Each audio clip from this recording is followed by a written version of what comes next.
Je voudrais du soleil vert, des dentelles et des théières, des photos de bord de mer, dans mon jardin d'hiver.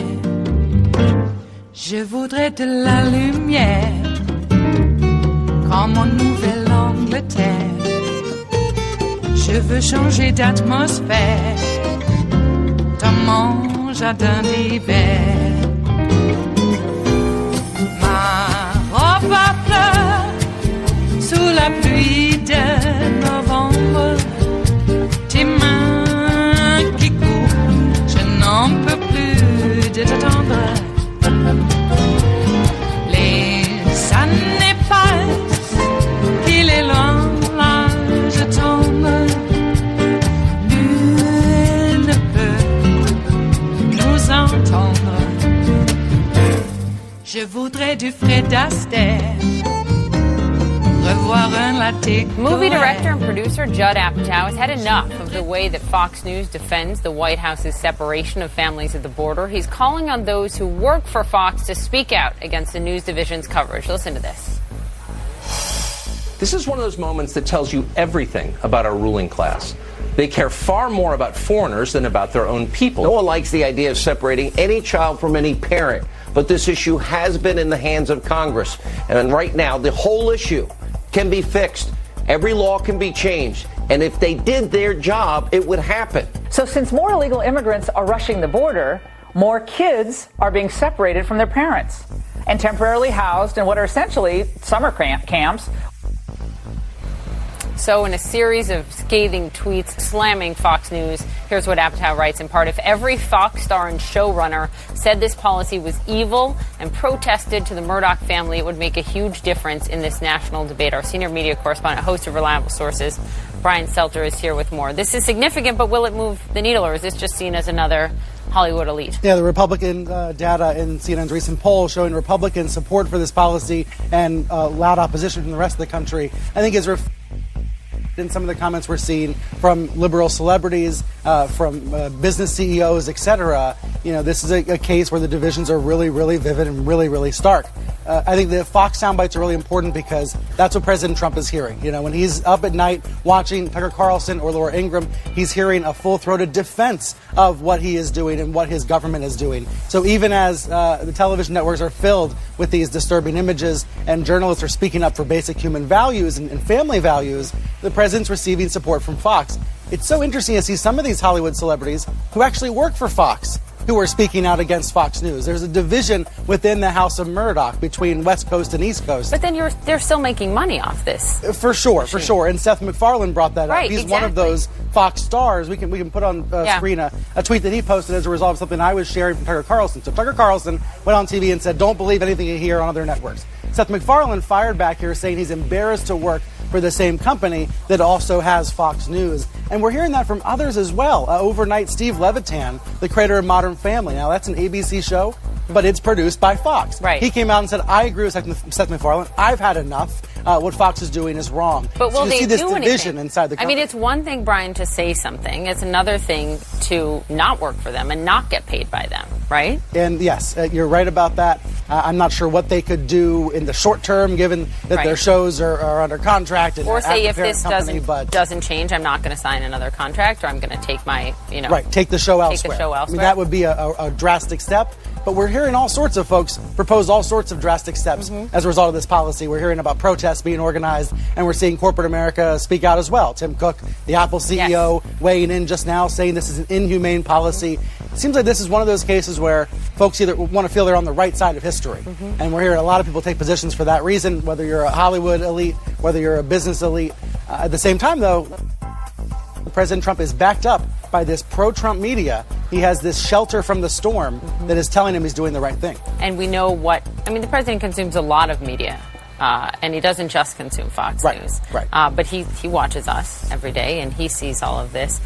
Do you expect more of an outcry from those big voices in media, not necessarily in just the news media, but in media as a whole, like Apatow, like McFarland. Right, not just news, but entertainment as well. Yeah. This does seem to be one of those cases that is rejuvenating the so-called resistance, and that includes Hollywood types, it includes entertainment types who want to do something, want to say something, want to speak out against Trump. I would argue that some of the energy had evaporated in the past few months or dissipated, and it's back now in a very strong way. And that's been noticeable in the last 2 or 3 days as there's been this surge of coverage of this issue. Meanwhile, the New York Times and the Washington Post say the president doesn't like this coverage. He's suspicious of it. He's not sure these pictures are really fair. So his skepticism or real. Right. He's saying some of the government-issued pictures are painting him in an unfair light, showing the worst of what's going on, not the best of what's going on. Look, I think the answer to that is more sunshine, more access. We need more information about what's going on in these detention centers. We need to be able to bring our own cameras in and not just rely on government handout photos. It is Thursday, the 21st of June of 2018, and you are in West Coast Cookbook and Speakeasy. I am your chef de cuisine, Justice Putnam, and our daily special is Metro Shrimp and Grits Thursdays, folks. That's right. We got a little bit of jambalaya. There's a little bit of spice in your life. Oh my, oh my, oh my. Donald Trump is up, and he just cannot be racist enough. Tweeting that he cannot stand the fact that these goddamn brown people have constitutional rights. How dare they be adjudicated? Why can't I just kill them all? And you know he wants to. You do. He not only wants to kill his, political opponents or people that just criticize his hair. He wants to kill black and brown people in vast numbers. Because he's huge. It's huge, huge. Well, that's right. He doesn't think we should be hiring judges to adjudicate the massive numbers of people that he's pushed through the system. And of course, then again, he overstates how many judges that we need. And this is all predicated upon race, and we need to, admit that. It's all about stoking racial animosity. And unfortunately, I think everybody has a bit of it, don't we? And what makes us human is that we can mold our environment around us. We don't have to fall prey to, what the minerals in the ground have, weighted us down with. We can make up our own minds. And one way we do that is by experience. And I think maybe showing a bit of empathy towards each other might be helpful as well. And this is what we are experiencing right now, a complete lack of empathy, a complete dehumanization of vast numbers of people for breaking the law. Not paying a parking ticket, this is the equivalent of what we're talking about. I don't even think is even arises to the status of not paying a parking ticket. But we are now creating a vast private prison complex. I would call them domestic black sites. We're already getting reports of, torture. I suspect we may be seeing pictures of staff members in these baby prisons, kiddie camps, kiddie concentration camps, stacking them up in a pyramid. Yeah, we might see that. We're already have images of hoods being put over these kids' heads and spiriting them away in the dead of night, hoping no one could see them, but they did. And it's all predicated upon, not all, but racial animosity drives it. The monetary gain that's derived keeps it going, because once you start making money, you don't want to stop. Once you got all those soft-sided structures and wire wall fences built, you got to use them.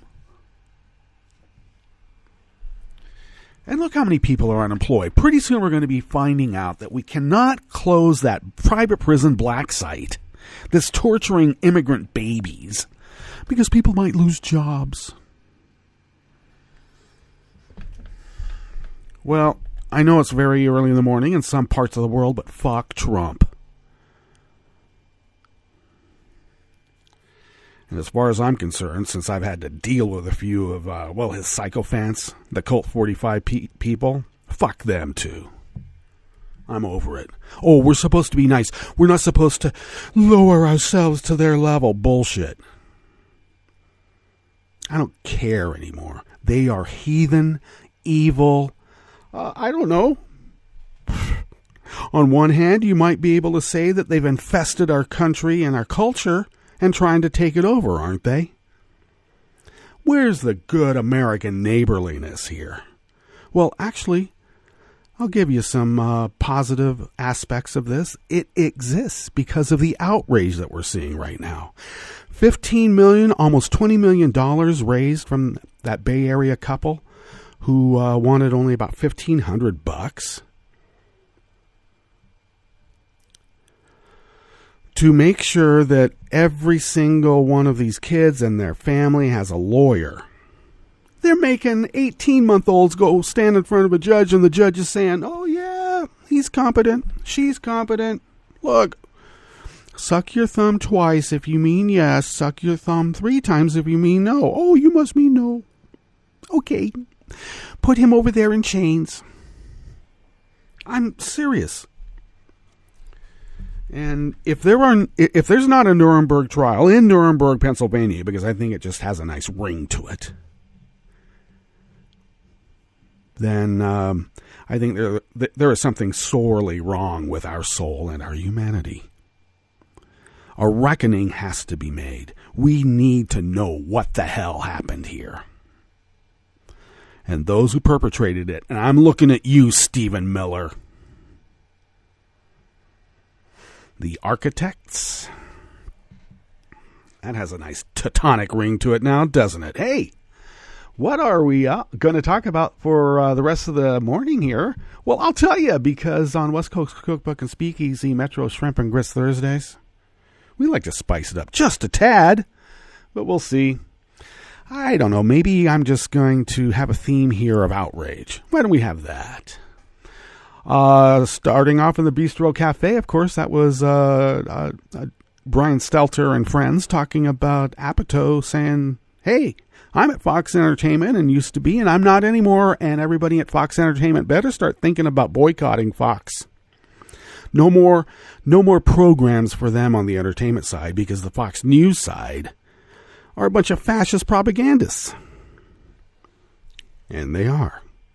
Then continuing in the Bistro Cafe part of West Coast Cookbook and Speakeasy, a federal judge explodes over missing immigrant kids. He was astounded that these families and these kids were not even given a slip of paper. You know, when you're taken in for, like, letting parking tickets stack up and that they finally go to warrant, they take you in for, you know, a day or over the weekend to see a judge on Monday or Tuesday.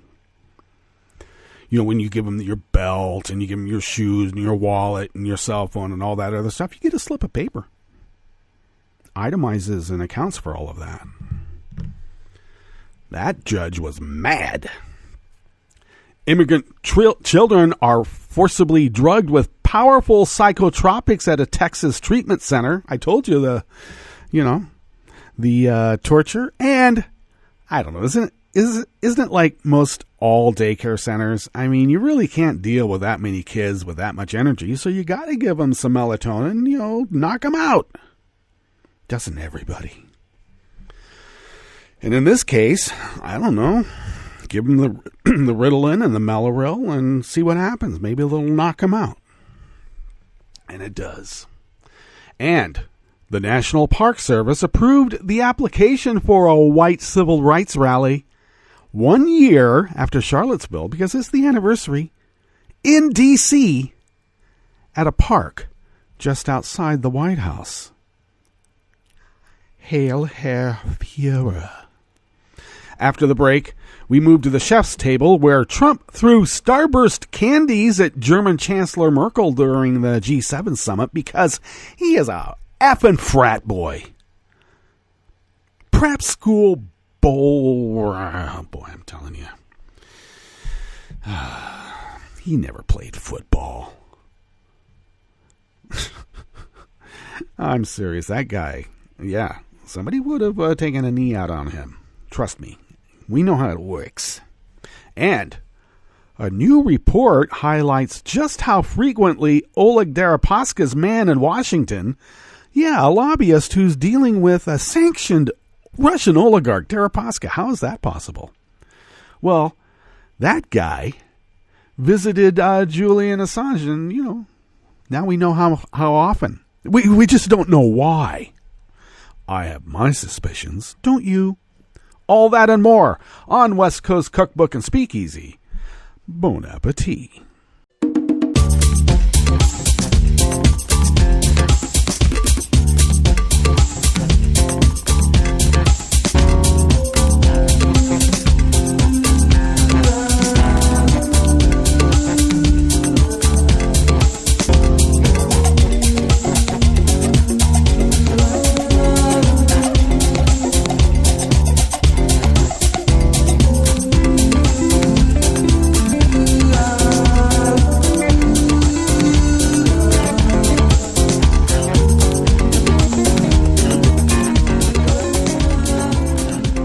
Bottom of our homepage at netrootsradio.com, on the rightish of the page, is the chat room link monitored by Kelly Lincoln, our roaring girl.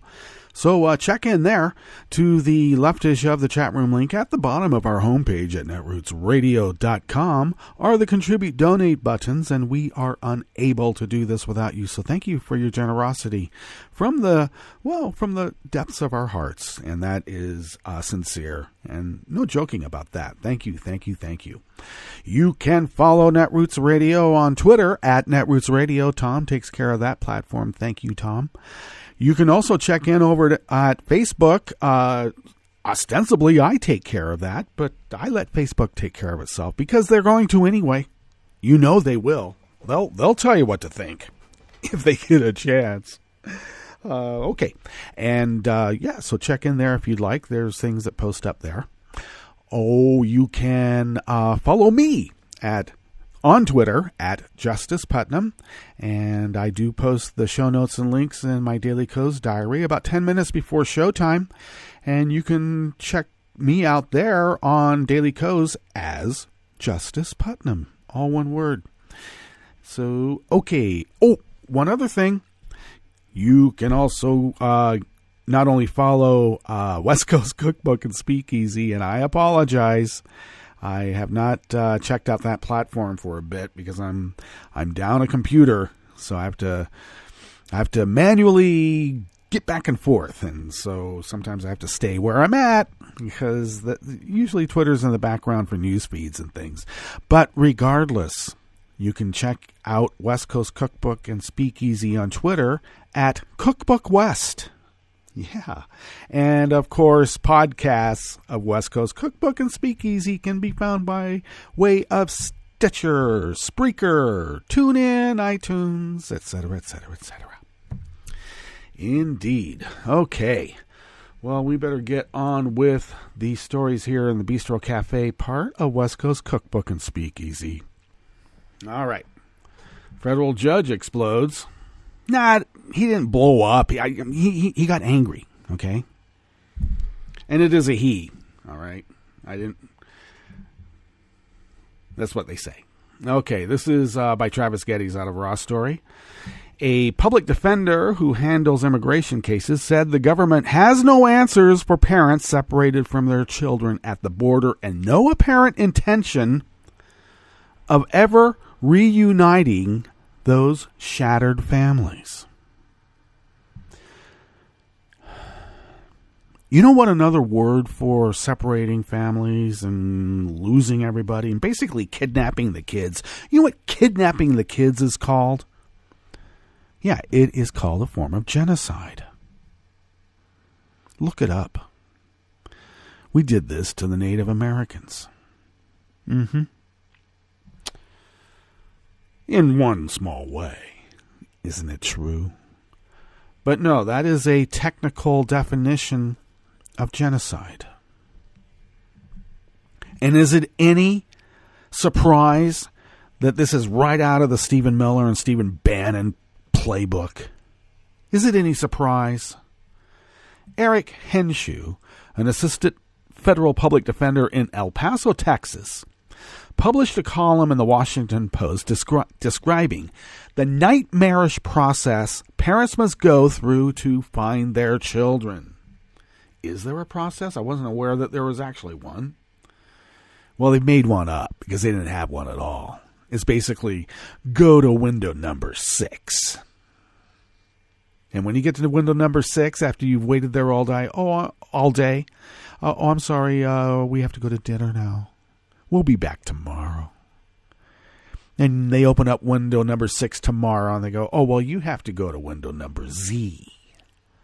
And you get to window number Z, and it's not even open because they're not back from lunch yet. Because it's lunch sometime in the world, isn't there? Back to the article.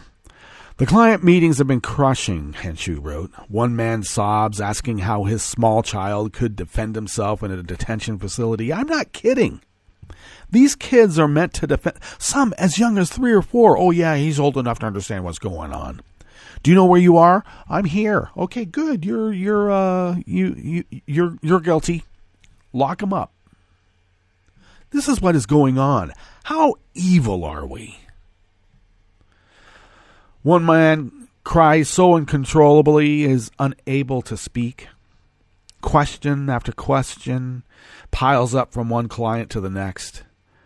The attorney described how one man wept as he admitted he was unable to read or write or even spell his missing son's name.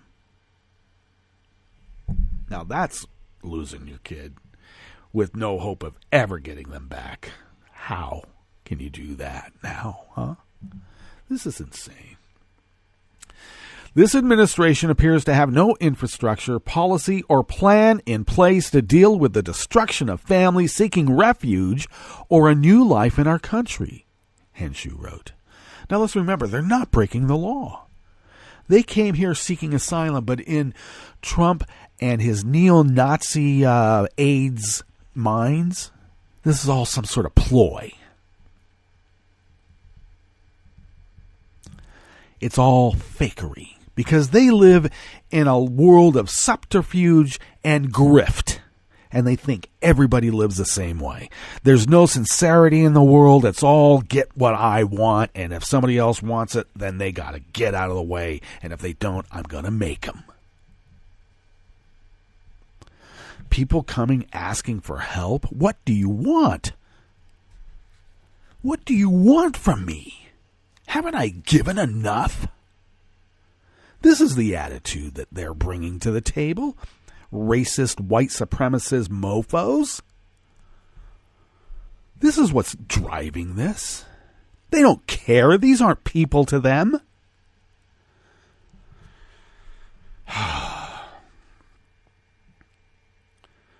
Immigration agents have no more answers for terrified parents or judges than the government has for lawmakers and reporters about these detained children, the attorney said. In fact, Trump has signed an executive order preventing any senator or congressperson from visiting any facility without a 2-week notice because they got to clean the place up. Make it look like, oh, yeah, it's just camp. You would never know from the agent's testimony that we're dealing with a parent who has been separated from a child, Henshaw wrote. This is not mentioned in the complaint. The prosecutor asks no question about the child. At no point do they discuss the child. The child might as well not exist. And in these racist minds, they don't. They're not people. They don't matter. So what? Maybe we'll adopt them out and have some cheap labor. Maybe we'll do that.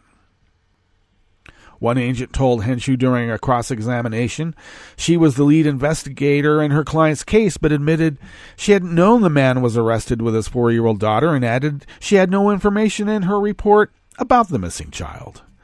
At another hearing before a different judge, as one of my colleagues asked the agent on the stand about the whereabouts of my client's child, the prosecutor objected to the relevance of the questions, Henshaw wrote. The judge turned on the prosecutor, demanding to know why it wasn't relevant.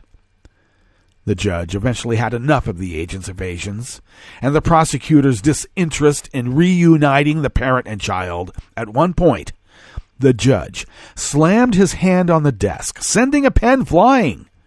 This type of emotional display is unheard of in federal court, the public defender wrote. I can't understand this, the judge said. If someone at the jail takes your wallet, they give you a receipt. They take your kids and you get nothing? Not even a slip of paper? No, they don't, Judge. This is Stephen Miller's game. It's a feature, not a bug.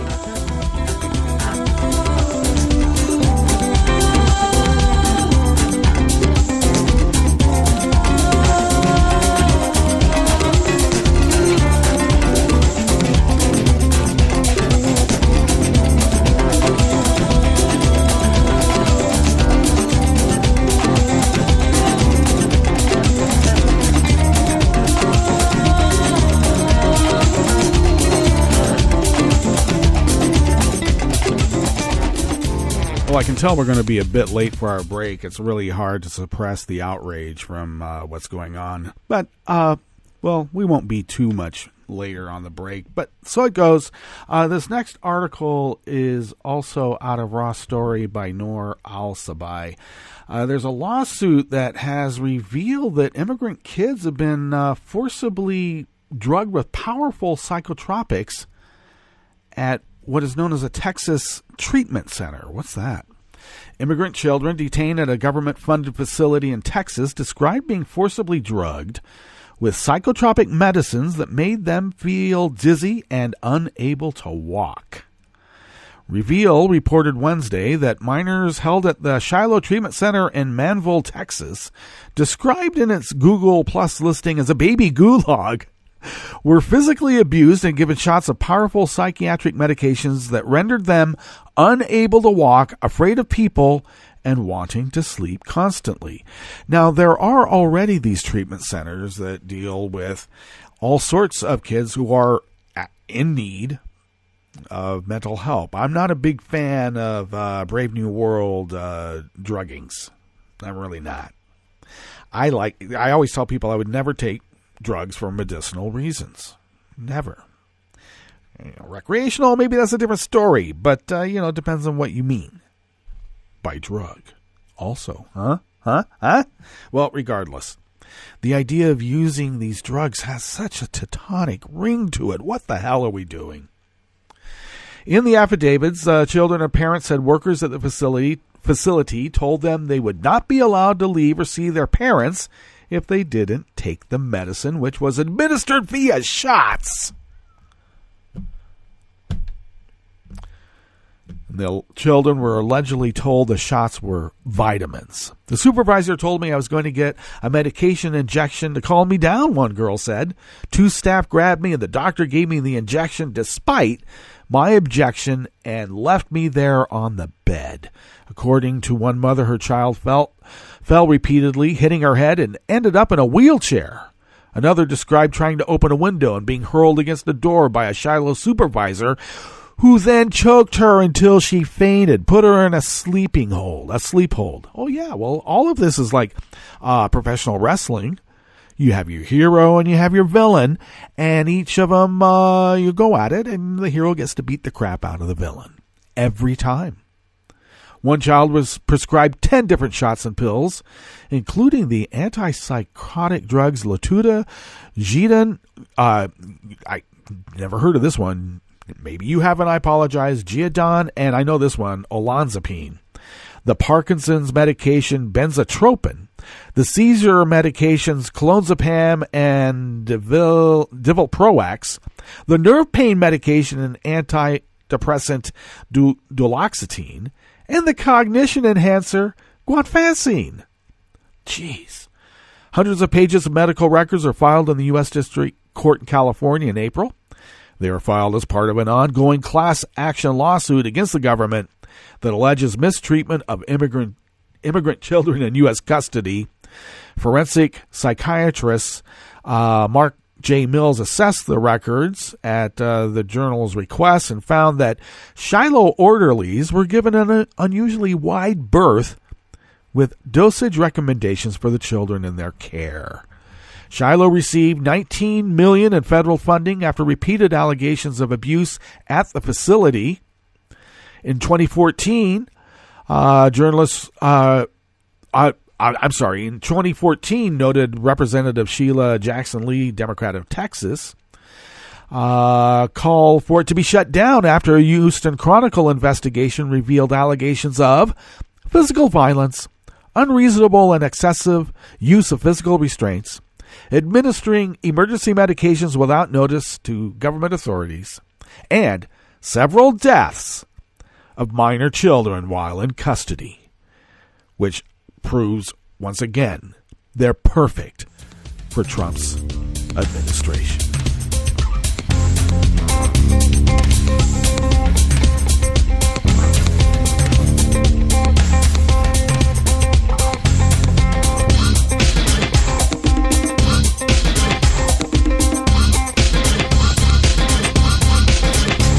Noor Al-Sabai penned this last offering here in West Coast Cookbook and Speakeasy, out of Raw Story, by the way, for Metro Shrimp and Grits Thursdays. That's right. The National Park Service has approved an application for a one-year anniversary commemoration of Charlottesville's violent white supremacist rally to be held in Washington, D.C. The National Park Service approved the application, but has not yet issued permits for the rally set to be held at Lafayette Square, a 7-acre park just north of the White House. The event is to be organized by Jason Kessler, the organizer of the Unite the Right rally in Charlottesville, where 32-year-old Heather Heyer was hit and killed by an alleged white supremacist who was driving his car. I guess we all know that part of the story, don't we? This year we have a new purpose, Kessler said, discussing the upcoming rally.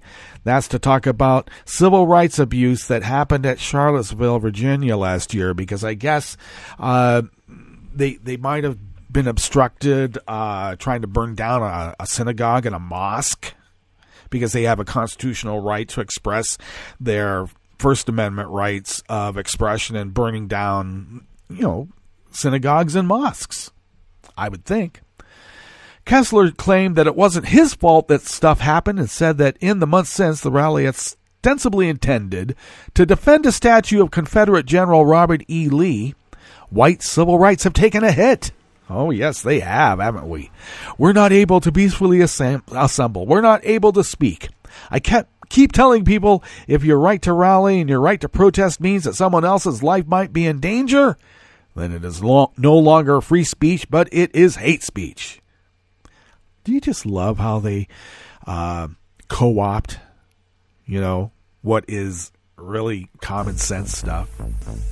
Kessler initially tried to get a permit to return to Charlottesville on the anniversary of the violent rally, but the city denied him. A decision that he sued the city over. Yeah, well, we'll see how it goes in D.C. Interesting. It's right near the White House. I guess Trump would like to go visit it because there could be some very fine people there, don't you think? All right, let's get to our break. We'll come back and go through weather from around the world and finish up with the stories that we have curated for you today. You are listening to West Coast Cookbook and Speakeasy, and we will be right back. You are listening to netrootsradio.com. Please hang up and try again.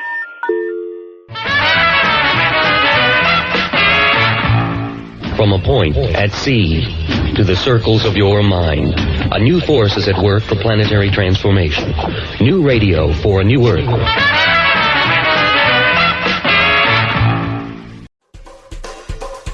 This is Scientific American's 60-Second Science. I'm Karen Hopkin. Potato chips. Does the mere mention of that salty snack send you searching for a vending machine? Well, you can blame the 1-2 punch of fat and carbohydrates.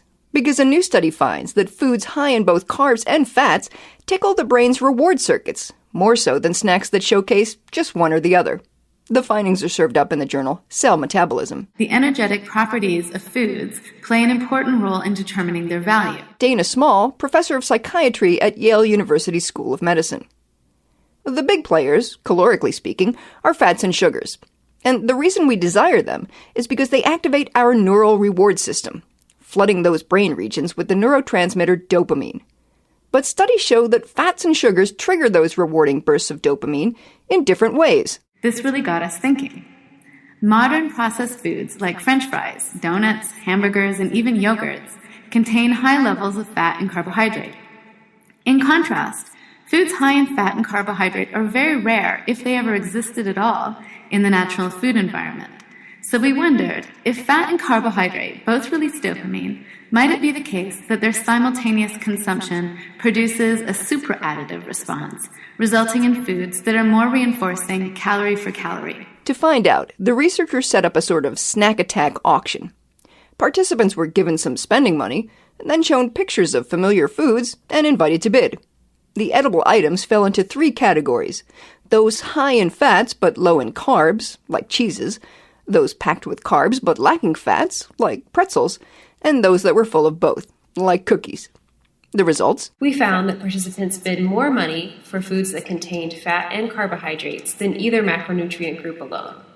Even though the food portions in the pictures had an equal number of calories across categories, and they were equally liked. Alexandria Di Felice Antonio is an associate research scientist in Dr. Small's lab. So that means that calorie for calorie, foods containing both fat and carbohydrates are more reinforcing, or in other words, more valuable, than either macronutrient group alone. That additive effect of fats and carbs was apparent in brain imaging that was done as the participants prepared their bids. So we were able to demonstrate for the first time in any species that the value of food is not just related to the energy it provides, or even how much we like it. Instead, we provide evidence that these very old systems that developed to convey nutritional information to the brain are in a way tricked by modern foods that have nutrients and combinations not found in nature. The finding suggests how that crave-causing combination of carbs and fat can lead to overeating, and why, even if you're a tough cookie, you'll likely crumble when presented with chocolate chip goodies. Thanks for listening. For Scientific American's 60-Second Science, I'm Karen Hopkin. This is Solidarity News on Radio Labour. This is a Radio Labour report recorded on June 21st, 2018. I'm Mark Boulanger. Unions around the world are preparing events to mark Public Services Day, June 23rd. The day has been established to remind people about the importance of well-funded, quality public services. I talked to Rosa Pavanelli about public services. Ms. Pavanelli is the General Secretary of Public Services International.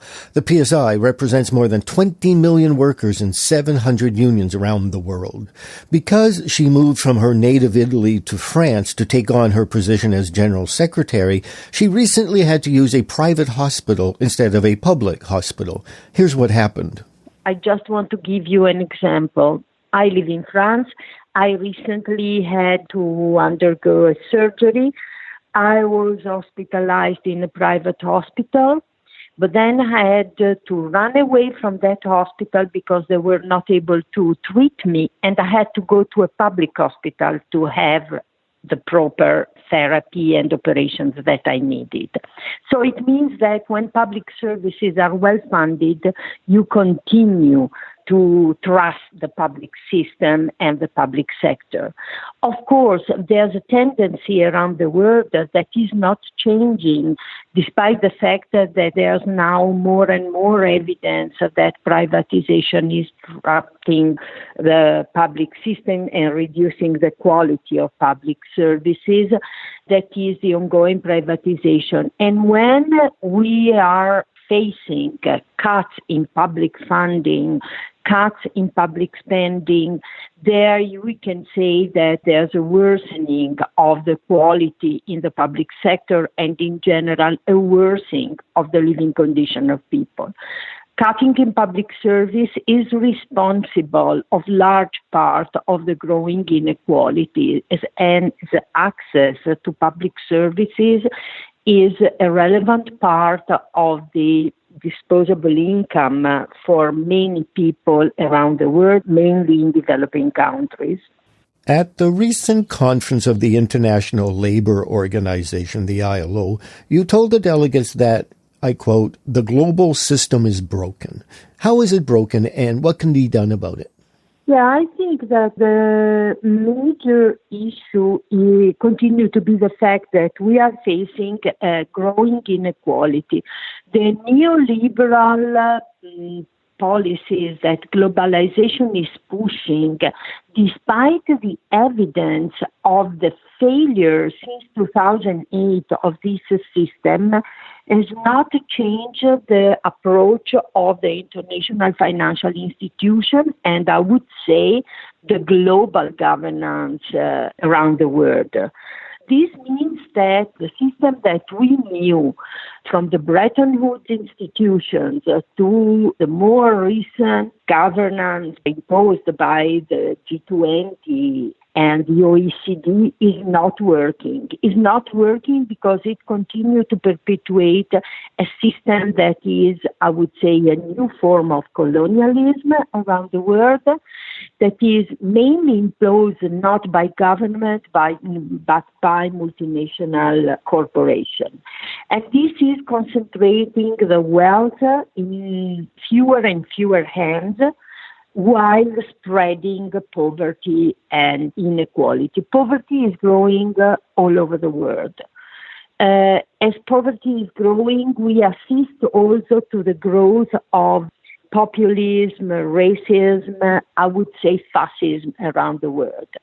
Europe is an example of that, but we can look at the United States is the same, and what is ongoing also in many countries in Latin America is showing that when poverty is growing, when inequality is growing, the right wing is growing as well, or is taking advantage of this situation. This is why I think that the system is broken, because it's not only deteriorating the living conditions of billions of people around the world, but also the very foundation of our democracy. And that's it. International labor news you can use. Thank you for listening. And remember, it's all about global solidarity.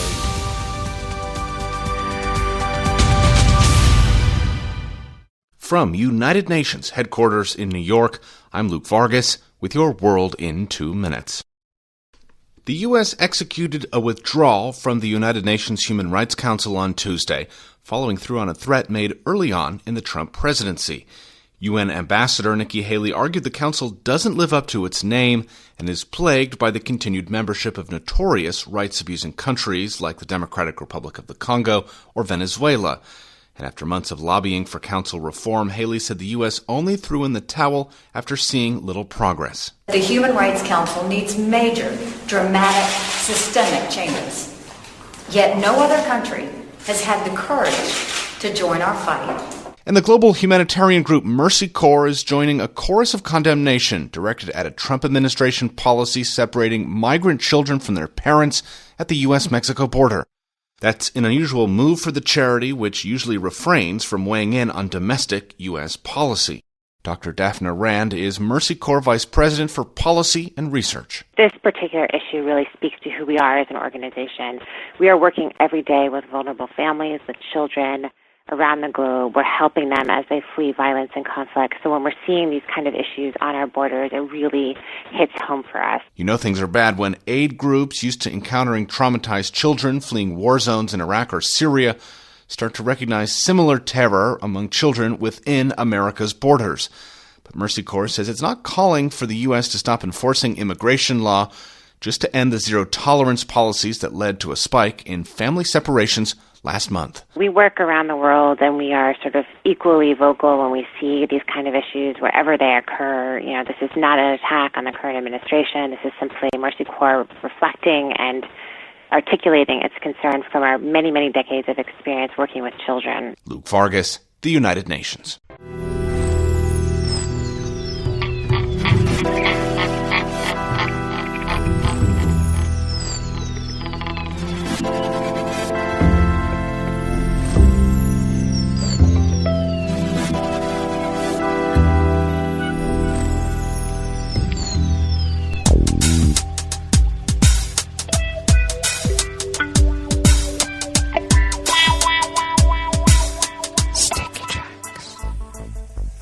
Thank you for accompanying us here to the chef's table at West Coast Cookbook and Speakeasy Metro Shrimp and Grits Thursdays. A little bit of jambalaya, a little bit of spice in your life. Indeed. Well, let's get on with the weather. And along the banks of the Rogue River, in the Rogue River Valley of Southern Oregon, on the west coast of the continental United States of America, by the way, it is currently, 60 degrees. And we are going to be a bit cooler than yesterday. We should only be going up to about 88. We were bumping 100 yesterday. And that was hotter than it was supposed to be. How dare they? Let's see. Tonight we'll have a low of around 57 to 60. Oh, that'll be pleasant. And then tomorrow we'll be in the mid-80s. Maybe a tad higher here at the mothership at Positively 3rd and Marie. Small chance of rain, barely negligible, though there were thunderstorms and quite a bit of rain and hail that fell in the valley east of where we are. We're up a bit higher in elevation, so sometimes those weather events get blocked by the range of, I call them hills, some people would call them mountains, but, they're kind of hilly. But blocks those weather systems a lot. And so we didn't get, I was hoping for some rain, but you could hear the rumblers off in the distance.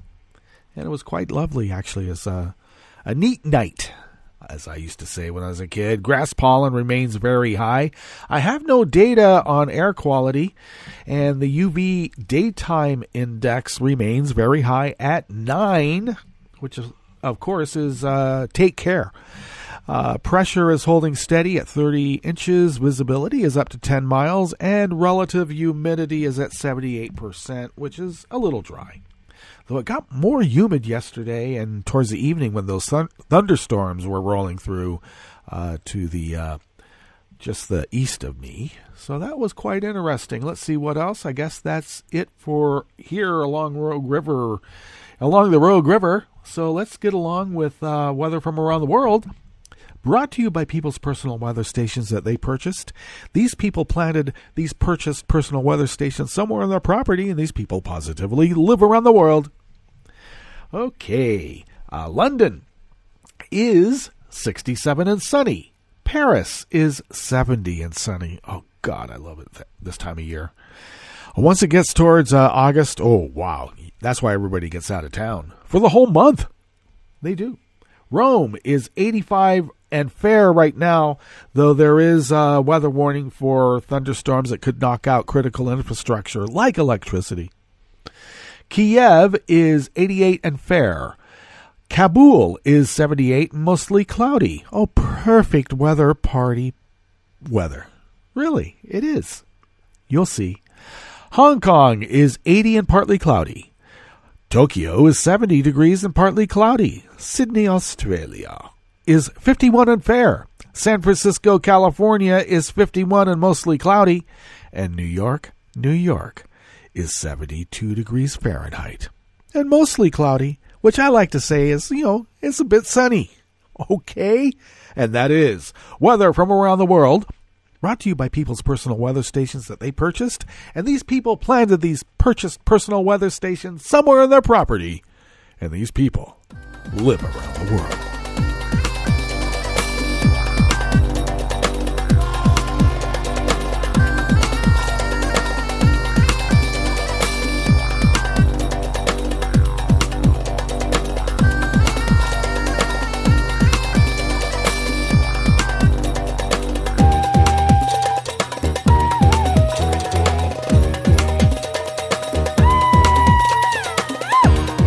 All right, so here we are at the chef's table, and before I begin with this first offering by David Edwards out of Raw Story, I want to make mention of Rachel's expose last night of JAG lawyers. And now it looks like about 21 JAG lawyers are going to be tasked with prosecuting civilians full-time. I know, they're brown people who are here seeking asylum. But these JAG lawyers are not there to help them. They're there to throw them in the gulag. And this is Jeff Sessions' idea. of, Stephen Miller and Jeff Sessions, because it's his DOJ that has this request. And these JAG lawyers are being tasked with this. I think it's a gross constitutional violation. And what the hell is going on? Military lawyers prosecuting civilians seeking asylum? We have JAG lawyers prosecuting people who didn't pay a parking ticket. This is what we're talking about. Oh, I know, they came across here. Well, you know what? No one comes 2,000 miles with their kid in tow to get a minimum wage job at 7-Eleven. Give me an effing break and stop it now. All right, Donald Trump. You know, he is going to go down in history as the first president of the United States who, I don't know, was in a tug of war about where he'd be incarcerated in a federal prison, maybe Leavenworth or somewhere near The Hague. Donald Trump reportedly tossed candy at German Chancellor Angela Merkel during the recent G7 summit. According to CBS News correspondent Ian Bremmer, Merkel and Canadian Prime Minister Justin Trudeau pressed Trump to sign a communique to commit to a rules-based international order. It's one of the most benign. Everybody signs it and says, yeah, we're here to, for the common good, all for one for all. Let's have a drink. Let's have some food. And he sat there with his petulant little cross-armed, petulant, oh, God, it was like a Norman Rockwell painting in a way. This petulant, evil man crossed his arms in his petulant little frat boy, prep school boy manner, with his fake hair and his even more fake orange tan, scowling in a sense at all these mundane underlings that don't have the great genetic makeup that he has. And you can tell by just looking at him how grand his helix is. That's right. He doesn't only have a double helix, he's got a quadruple helix. That's how huge his DNA is. Well, Trump was sitting there with his arms crossed, clearly not liking the fact that he felt like they were ganging up on him, Bremer reported. Eventually he agreed. He said, okay, I'll sign it, just to get out of there. At that point, he stood up, put his hands in his suit jacket pocket and took out 2 Starburst candies, threw them on the table and said to Merkel, here, Angela, don't say I never gave you anything. The correspondent said that the exchange showed Trump's emotional state, and Trump eventually removed his name from the communique because he can't do it. He can't do it in front of him. He's a coward. Negotiator. No wonder this guy's been sued so many times. His personal relationship with Merkel is deeply broken, Bremer added. The leaders obviously do not respect each other. Well, of course, because he's Putin's handmaiden. And I don't mean that in a bad way.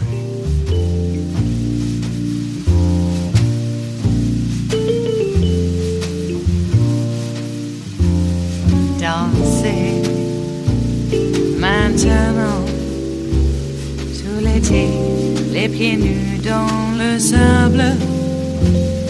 Danser maintenant et jeter vos ennuis dans les vagues qui dansent. Casey Michelle from Think Progress penned this last offering here at the chef's table at West Coast Cookbook and Speakeasy Metro Shrimp and Grits Thursdays. The lobbyist for a sanctioned Russian oligarch visited Julian Assange. The WikiLeaks head currently holed up in London's Ecuadorian embassy numerous times last year, but no one knows why. The Guardian reported Wednesday that visitor logs at the Ecuadorian embassy show that Adam Waldman, a longtime lobbyist for a sanctioned Russian oligarch, Oleg Deripaska, stopped by to visit Assange for a total of 9 times last year, more than anyone else. Who visited Assange at all? There you go. Now, Waldman's visits bookended Trump's 2017 inauguration with the most recent stop by the embassy coming last November. Neither Waldman nor Deripaska responded to the Guardian's requests Guardian's questions about the nature of Waldman's visits. Assange, who recently had his Twitter access revoked by the Ecuadorian government, has also not commented. While it's unclear what Assange and Waldman, or potentially Assange and Deripaska, may have discussed during these frequent visits, Deripaska has featured prominently in questions about the potential collusion between the Trump campaign and Russia. Deripaska, an aluminum magnate who had previously said that he does not consider himself separate from the Russian government, had extensive business dealings with Trump campaign advisor Paul Manafort. In April, the Treasury Department sanctioned Deripaska, who had previously been denied a U.S. visa on account of suspected ties to organized crime. I think there's more than suspicion there. There are also allegations that Deripaska bribed a government official, ordered the murder of a businessman, and had links to a Russian organized crime group, the Treasury Department release noted. Waldman has also worked in the past for Russian Foreign Minister Sergei Lavrov in efforts to get Deripaska a visa. As part of Waldman's attempts to improve Deripaska's image, he recently wrote a conspiracy-laden op-ed for the Daily Caller about the so-called Russia narrative in the U.S. rather than identify Deripaska as a Russian tycoon close to the Kremlin. The Daily Caller simply referred to him as the founder of UC Rusal, a large Russian aluminum company. Nice. Sources indicated to The Guardian that Waldman, who received over $500,000 from Deripaska last year, helped to get the op-ed published. But Assange and WikiLeaks have been a font of pro-Russian conspiracies of their own, and that's been over just the past few years, such as pushing Moscow's line when it comes to who actually shot down Flight MH17 over the Ukraine in 2014. Both WikiLeaks and Assange have also been widely accused of collaborating with Russian hackers who stole emails pertaining to Hillary Clinton's campaign. It doesn't stop there, nor is Deripaska the only figure in the ongoing investigation into potential collusion whose new ties to Assange have recently surfaced. Emails from longtime Trump advisor Roger Stone indicate Stone had prior knowledge of WikiLeaks' 2016 release of the stolen emails, with one email revealing Stone even shared a meal with Assange.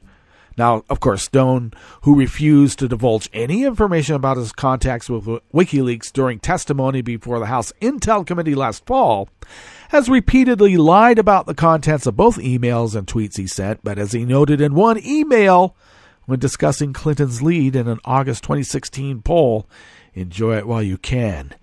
I dined with my new pal, Julian Assange, last night. Well, like I said, they all better be put in front of the tribunal in Nuremberg, Pennsylvania, so we can shake out how this all happened and who will be punished for it. All right, we better get out of here. We're at the end of our broadcast period for the day, but we will visit with you tomorrow for Blue Moon Spirits Fridays because we are all Nighthawks in the Diner of Life. And continue listening to breaking news on Netroots Radio for the rest of the day. And we will visit with you tomorrow in West Coast Cookbook and Speakeasy. Bon appetit.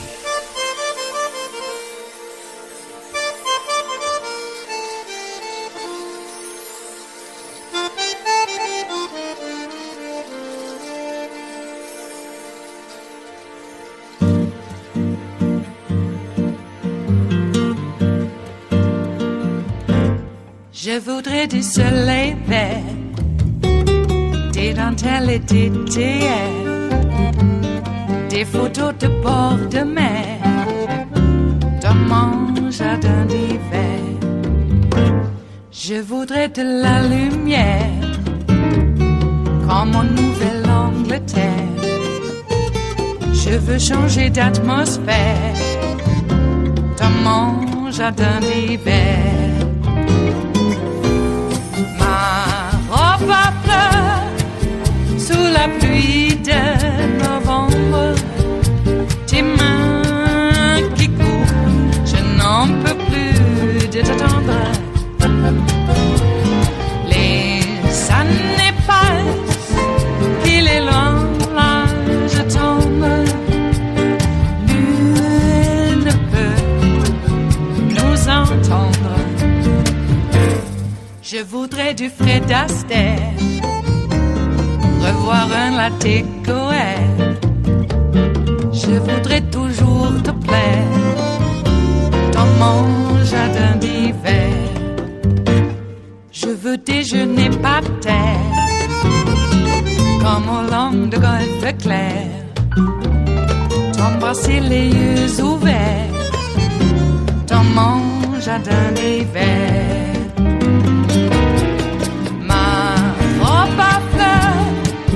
Sous la pluie de novembre, tes mains qui courent, je n'en peux plus de t'attendre. Les années passent, il est loin, là je tombe. Nul ne peut nous entendre.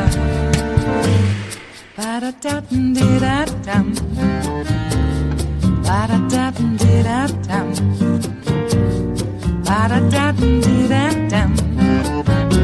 Dans mon jardin d'hiver. Ba-da-da-dum-di-da-dum. Ba-da-da-dum-di-da-dum. Ba-da-da-dum-di-da-dum.